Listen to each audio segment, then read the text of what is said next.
আসসালামু আলাইকুম everyone, welcome back. আজকে আমি আপনাদের সাথে শেয়ার করব বাচ্চাদের জন্য রেড চিকেন কারি রেসিপি। খুবই হেলদি এবং টেস্টি একটা রেসিপি, আশা করছি আপনাদের ভালো লাগবে। একটা প্যানের মধ্যে 1/4 কাপ সরিষার তেল দিয়ে গরম করে নিচ্ছি।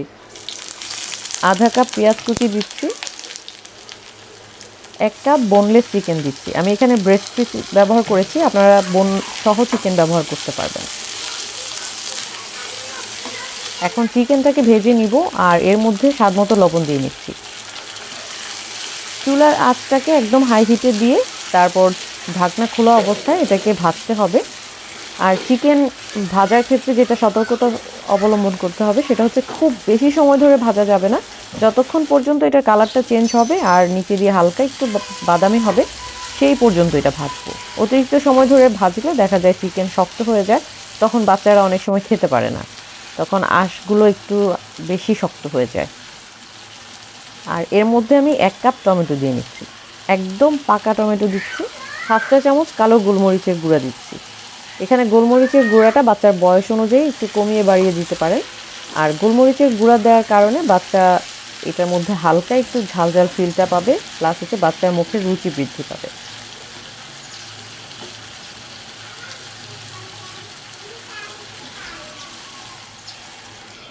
এখন এটাকে ঢাকনা দিয়ে ঢেকে রাখবো 10 মিনিটের জন্য। 10 মিনিট পরে উল্টে পাল্টে দিব, আর এখানে লবণটা একটু চেক করে নিতে হবে।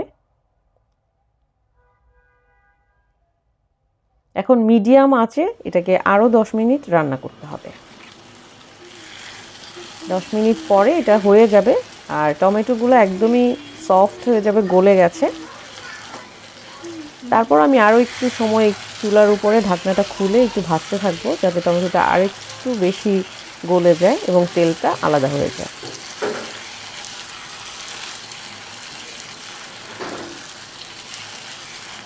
তেলটা যখন হালকাভাবে একটু আলাদা হয়ে যাবে তখনই চুলাটা বন্ধ করে দিতে হবে, কারণ অতিরিক্ত সময় ধরে এটাকে রান্না করা যাবে না, তাহলে চিকেনটা শক্ত হয়ে গেলে বাচ্চারা খেতে পারে না অনেক সময়। তেলটা আলাদা হয়ে গেছে, চুলাটাও বন্ধ করে দিয়েছি। এখন এটাকে বাটিতে নিয়ে নিব। এটা দেখতে যতটা সুন্দর, এটা খেতেও খুবই মজার, বাচ্চা বড় সবাই মিলে খেতে পারবেন, সবাই খুব পছন্দ করবে। আর এটা হচ্ছে আপনারা ভাতের সাথে, পোলাওর সাথে, রুটির সাথে খেতে পারবেন।